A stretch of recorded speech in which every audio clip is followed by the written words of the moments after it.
I am joined today by 3 current students. I think one of the most important parts of going to graduate school is knowing who will be in your community. And these 3 students are awesome members of our SIPA community. So we have a brief panel just to talk a little bit about their experience, what brought them to SIPA, and then perhaps a Q&A from the audience as well if we have the time. So if you all would start with maybe introducing yourself, your concentration, specialization, and where you're from. Start with you, Gabriella. All right. Hi, everyone. My name is Gabriella Lifsec. I am from New York City, born and raised, and I'm concentrating in urban policy with a focus on housing and specializing in TMAC, which is technology, media, and communications. More on that later. Hi everyone, my name is Cierra Wells. I'm a Master's of International Affairs student. I'm originally from Montgomery County, Maryland, and I'm concentrating in economic and political development and then specializing in the region of Africa. And I'm Felix Wang, MIA, EPD, LID, get used to all those acronyms. Economic and political development, leadership, innovation, and design. Family from Taiwan. I went to undergrad in Seattle, and for the past 10 years I've been living just up the street, so kind of a New Yorker, kind of. Kind of, pseudo at this point. So I want to talk about all of your pathways here, because there's no linear pathway to get to the field of policy, as we even learned from Secretary Clinton as well. So what were you all doing prior to coming to SIPA? Were you in undergrad? Were you working for a little bit? Can you talk a little bit about that? Felix, let's start with you. I was working, and still am working, as an interaction designer at Google. So I work on software design. I draw interfaces. I tell engineers what to build, and they tell me no, and I have to convince them. So it's a little bit like diplomacy, I guess. But yeah. And what would you say, coming in with a work experience like that, how has that helped you with policy and diplomacy and your goals? Do you think bringing in a unique perspective is really helpful to the classroom experience? Oh, I got like major imposter syndrome. So yeah, I'm probably the least qualified person on the stage to be in this school. But still, I'm constantly inspired and amazed by everybody who is here. Initially, like about a year ago, I think I was sitting in that back corner and I was just thinking, what the hell am I doing? But after joining, I learned that I'm not the only person with a unique perspective, though maybe my perspective is very, very unique. But still, I'm able to find places to contribute, to learn, to try and connect it with what I know best, and also kind of interact and collaborate with other people. So yeah, I kind of lost my train of thought in that long answer, but hopefully that made sense. It was great. What about you, Sierra? What were you doing prior to coming to SIPA? Yeah, prior to SIPA, I actually graduated from Howard University in 2019, where I majored in international business, and then I was actually interning with White House correspondent April Ryan for a few years while I was an undergrad, and then right after graduating from Howard, I worked at Accenture, an international consulting firm, where I specialized in talent organization and human potential, so a lot of just like technology implementations, etc. But based off of my experience with April Ryan and also interning on Capitol Hill for a little bit in high school, I knew I wanted that intersection of both business and policy for impact and ultimately to be a servant leader, so yeah. So before or after graduating undergrad, I worked as a paralegal at an asylum law firm. Great experience, decided I didn't want to go to law school.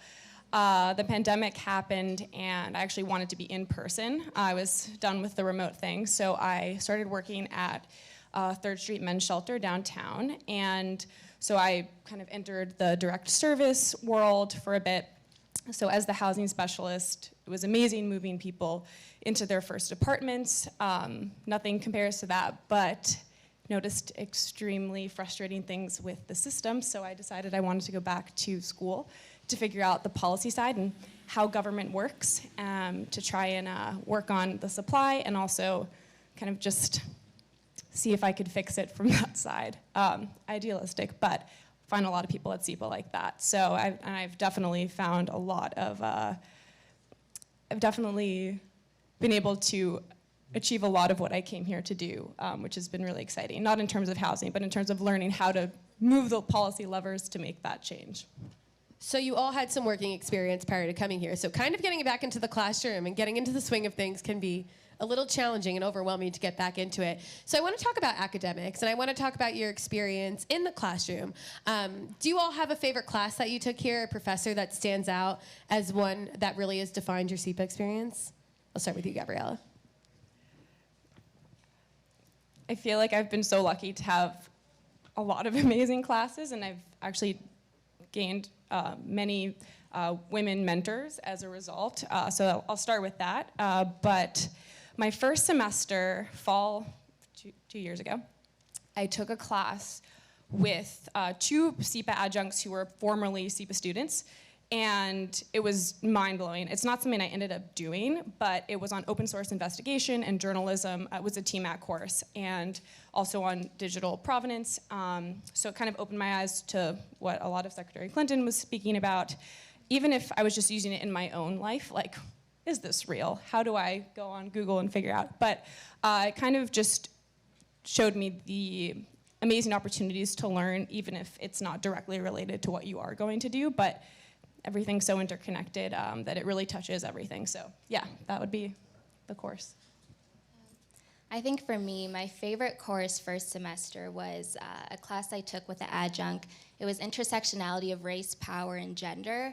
And coming from a historically Black college and university, Howard really had created like an environment for just vulnerability and really addressing like just real conversations with people. And I wasn't sure if I was going to get that at SIPA, but I've just been so pleasantly surprised with the environment that a lot of the professors and classes allow us to have in regards to conversations and just really getting into the nitty-gritty of things. The class was amazing. We really focused on really leaning on local expertise when addressing policy issues and kind of removing a lot of our biases. So yeah, it was really amazing. And for me, it was as a MIA student, your first semester, you would have to do conceptual foundations of international something. Theory. CF is what we call it, which stands for Conceptual Foundations. And it was organized by Professor Lisa Anderson. It took place in this room. Because I did not come from any political science background, it was a very rigorous, academically rigorous for me, a really crash course into all of the things that people in IR has been thinking about, are thinking about, and will be thinking about. And it was very, very eye-opening and mind-blowing to me. So there's that. And speaking of the classroom experience, thinking about your peers, and building relationships with them coming into graduate school, can you talk about the SIPA community? Felix, I know you're the president of SIPASA, which is our SIPA student association here, and so you have some awesome leadership skills. But can you talk about getting involved in graduate school, in the community, and how you build relationships with your peers? First, be kind to whoever you meet today. Some of my closest friends are still people that I just happened to sit next to during Admitted Students Day last year, which just speaks to the quality of the relationships that you can build. And in a way, it kind of speaks to how large this school is, that you have to find your connections and find your community. I don't know if there's a question about this later too, but don't lose sight of like the community that you already have when you come into this school, because it does get a little bit, just grad school is overwhelming. It does get, just remember where you come from. So there's that. That doesn't really answer your question. Another thing too is just try and find opportunities where you can be involved. There's a wealth of opportunities. There's all sorts of student groups that you can participate in and join and lead, and you'll meet some of them later today. During the SIPA student group panel room thingy. Yeah, and just be kind, put yourself out there, try and see people, and don't be nervous like me, and you'll be fine. I think if we can just be real, making friends as an adult is hard. Like, especially after undergrad, it can be awkward, it can be challenging. So my advice to you all is definitely like the first month of school, really put yourself out there. I know for me, like I was coming out of private sector and I was working remote for like 2 years. So I felt like I had almost lost a little bit of like my social skills, but just like what Felix was mentioning, like sign up for events, like network. And the really cool thing about SIPA is you're literally gonna make friends from all around the world. Like one of my best friends is from Dubai, from Turkey, like I already know where I'm going for vacation for a few years forward. So like really, like just network, and people here are so friendly. And I think it can be a little intimidating, like, oh, I'm going to this Ivy League institution, but the culture here has been very, very welcoming. Yeah.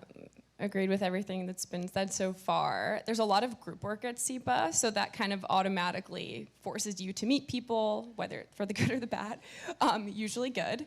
So you get, right off the bat, kind of awesome socialization.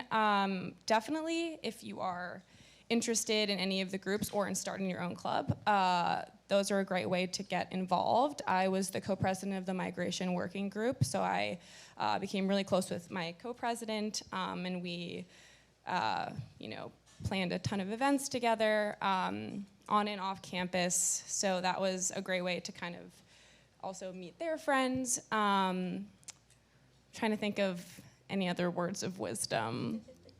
Yeah, just know that these truly are going to be your network of folks after school. So especially like I'm in the urban policy major, I already know friends of mine who are going into city government, transportation, other types of urban policy related industries. So I know that I will be calling them up in the future. So it's a great network. Before we break out into a Q&A, I want to ask you a question as a second-year student. Can you talk a little bit about the Capstone workshop? I know Felix and Cierra will get there next year, but as a second year on the panel, can you talk a little bit about the project you're working on and the experience of what it's like? I know that a lot of our students here are super interested to learn more about that. Yeah. The Capstone is a great opportunity. They changed the structure this year, so they actually start in the fall, just at the very end of the semester, so you can meet your group, the advisor, get the project up and running, which was really helpful. So I'm very much still in it. I've got a month to go, deadline's approaching, but I'm working with Citibank Community Capital on their affordable housing portfolio and the green transition. So learning a lot about risk mitigation and energy retrofits, and advising them on that. We did sign an NDA, so there's not much more I can talk about. But no, it's been an amazing experience, awesome team, really important project management skills, and just dealing, it feels like you're working as a consultant, which is very cool, and I haven't had that experience previously, so a lot to talk about in job interviews if you want ammunition for that. That's amazing. That sounds like a great project. I think now would be a great time to do a Q&A. So my colleague Quentin in the back has a microphone. If you want to ask one of our or all of our panelists a question, just raise your hand and he'll bring a microphone over to you. Don't be shy. We have a question in the, over there.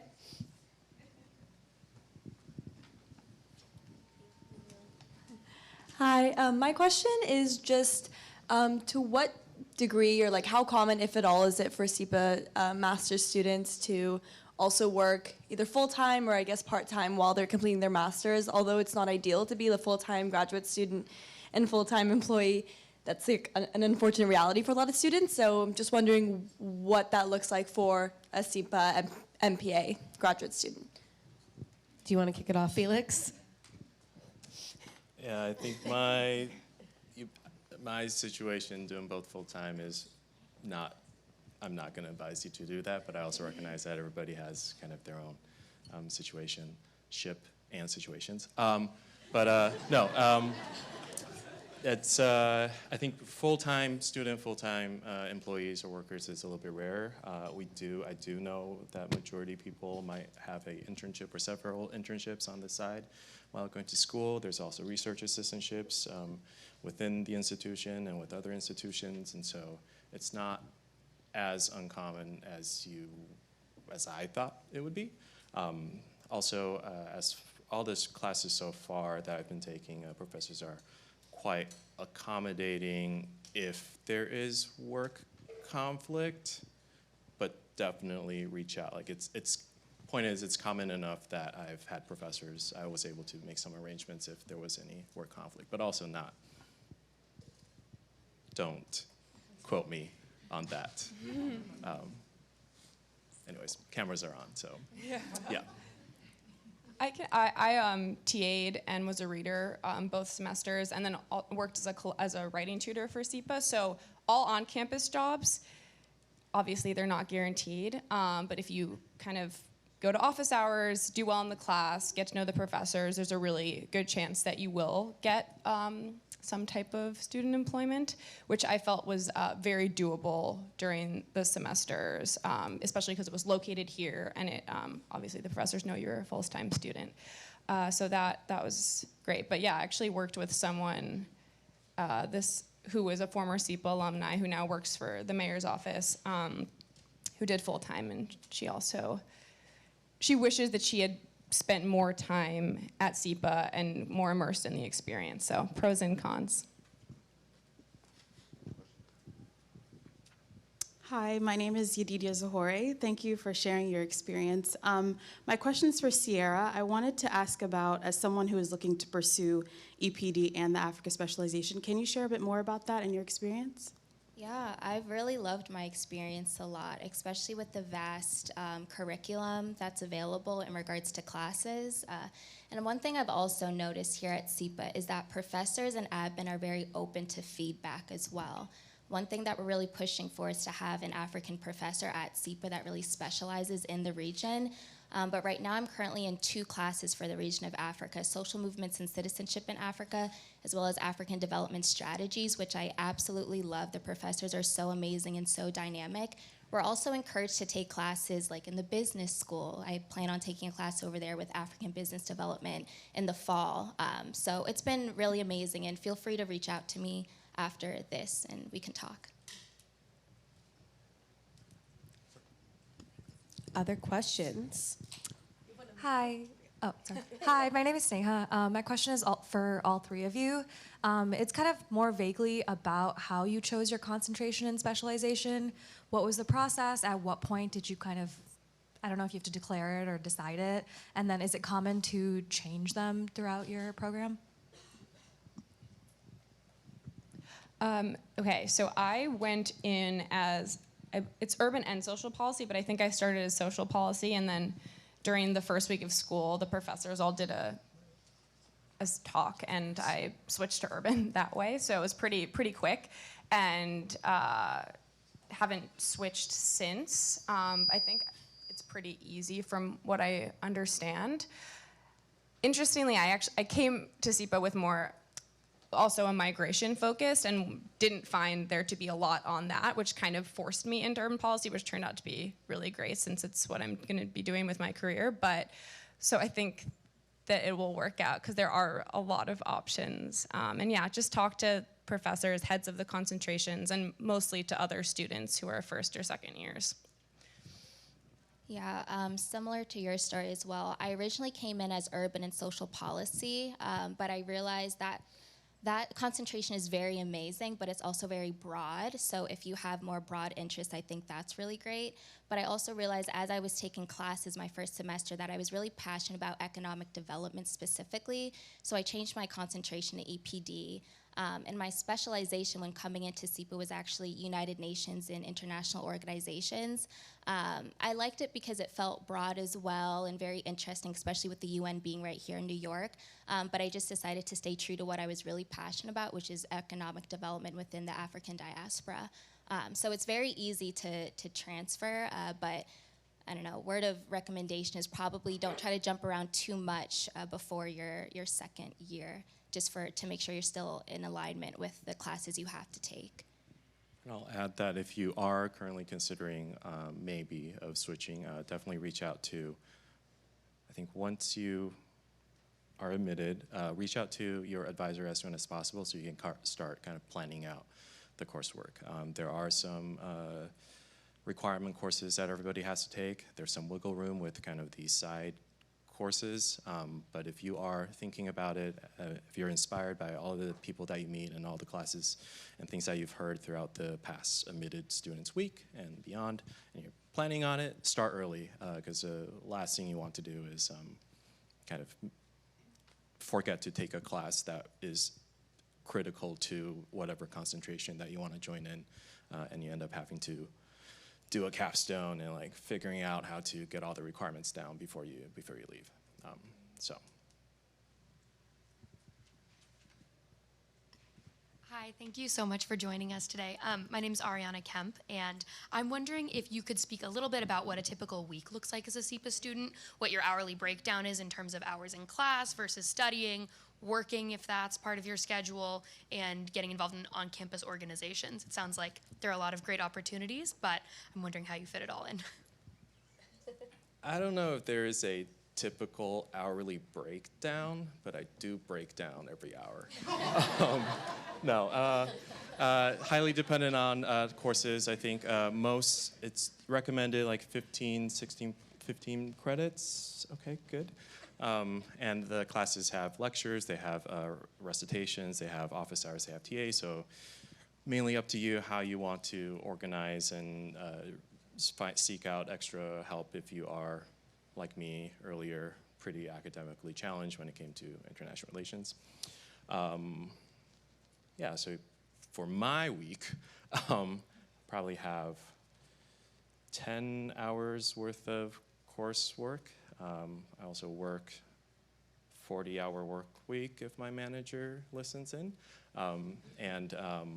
There's still enough time at night for homework in the library, for socials that happen once in a while. It's up to you to decide. Should have been my answer. I think coming from working full-time back to school, it was a shock because as a student, like, your day really never ends. Like, if you're working a 9 to 5, you know your day is ending at around 5, 6 o'clock. But as a student, you always feel like you're possibly always behind in things. So it's really about your time management and what you want to accomplish while you're here at SIPA. I know I'm in student government as well with Felix as our D&I representative. And with that, I sit on a committee, ahead of a diversity coalition. So it is a lot of time management that I have to do. But it's definitely doable. And you have to remember, like, it's only 2 years. So you do want to kind of push yourself a little bit and get involved as much as you can. I guess with 1 month to go, some bittersweet sentiments, but I found the first and second year to be very different. I've enjoyed my second year tremendously. The first year was hard. There's no question about it. You're taking a lot of courses that there are exams, you're studying, you're doing other classes, you're trying to meet people, you're getting back into the groove. The second year, I feel like I've gotten to, also in the first year, but mostly this year, explore a lot of things that I wanted to that you didn't have time for. Take it day by day, spend more time at the farmer's market on the weekends. And one thing I wanted to echo, which is somewhat related, is you can take classes in other places. I've taken a bunch of courses in the planning and real estate school. I know this is a SIPA event, but it is nice to supplement it and have different perspectives since we're all on the same campus and it's really accessible. And I just want to add one more thing too. You're also in New York City, so That's you what want I to was enjoy gonna this ask. city a little bit. Like, see a Broadway show, go to the restaurants. Like, Harlem and Morningside Heights is really, really cool. So definitely try to manage your time. Like, your whole life doesn't have to be about SIPA. We're in a really cool city.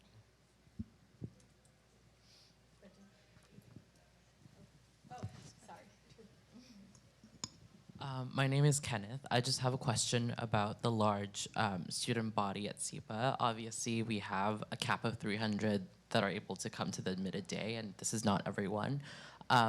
My question is that I'm just worried about how I'm going to get that individualized support and the competitiveness of SIPA too. I know a lot of people in this room want to work for the UN, but realistically, how many people are going to actually be able to work in the UN, given that there's also lots of other graduate schools programs that we're also competing with, in addition to competing with people in the school?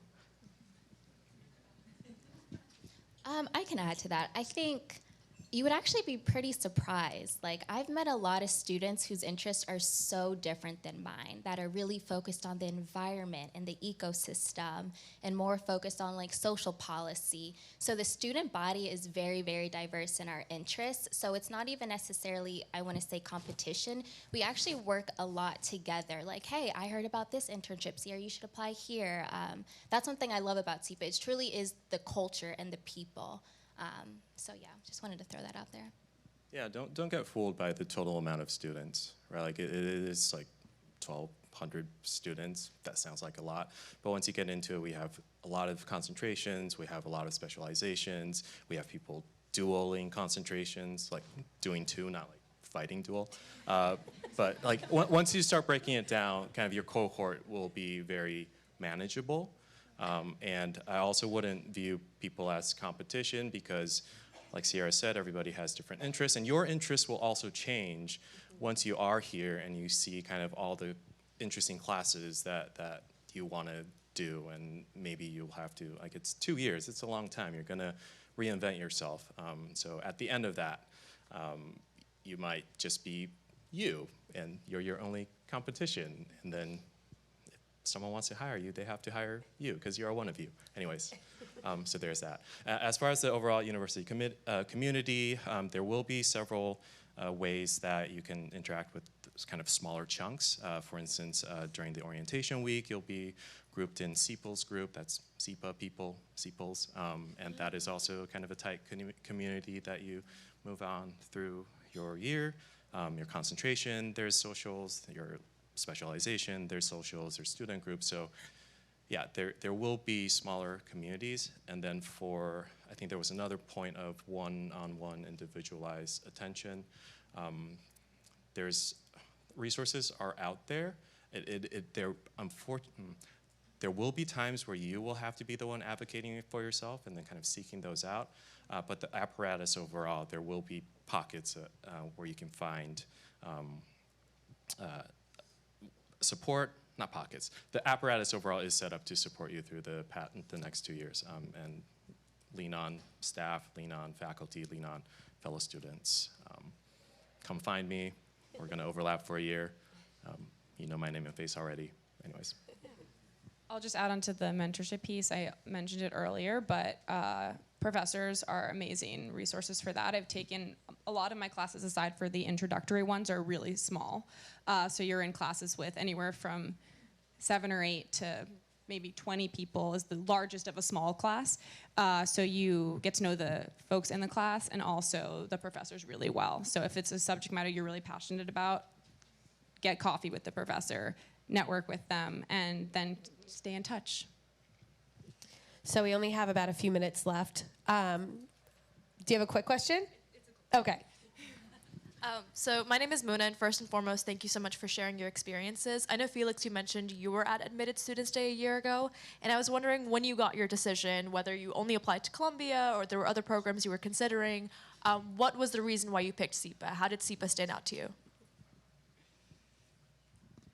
Okay, I'll start on this one. I thought you were going to ask that, which That is why was my last question. So Mona's actually going to come take my spot now. So that's a perfect way to wrap up. So yeah, you want to, let's do that, and then maybe advice you have, parting words.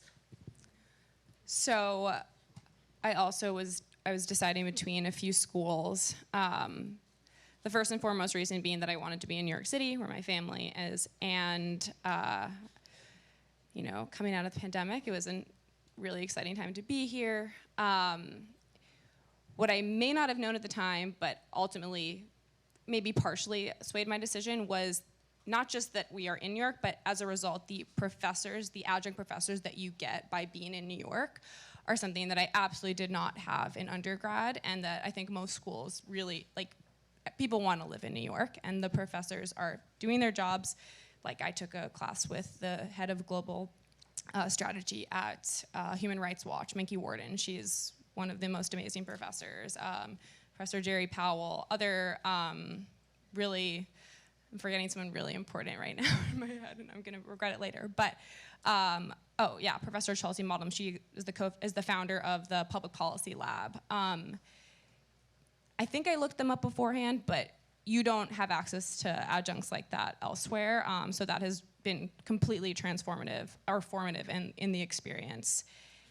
Advice, I feel like I'm a little bit of a broken record, but actually get to know your professors, because they're not just your typical always academic professor, which is also great, but these are folks who want you to get a job. They want you to join their network when you graduate, because you're not you're not an undergrad anymore. Like, you're a professional adult who's already probably been in the working world and who's using this to really just supplement or pivot and make that network stronger. I would say I chose SIPA because it's in New York, as well as just the student body, how diverse it is. Like, I really want to echo the fact that, like, I have friends from all over the world, and not only are they amazing, dynamic leaders and people, but they're just, like, their backgrounds. Like, the other day I was talking to someone in my class that I've known for a few weeks, and I was like, yeah, like, what did you do before SIPA? She was like, yeah, I was a diplomat for Japan. I was like, wow, like, that's crazy. Like, I'm over here, like, just kikiing with you, and you had this amazing, you know, professional experience. So it really was the student body for me and the city. It was the only one I applied for. And I live right up the street. But also the course selection, there's just so many fantastic classes, and every day I'm learning about something else, so I'm kind of stressing out that I don't really have enough credits to fit all the classes that I'm interested in. So yeah. Well, that was amazing. I want to thank all three of you for being here today. I know that you'll probably be around throughout the day, so you can feel free to ask them more questions. But thank you, Gabriella, Cierra, and Felix for being our student panelists.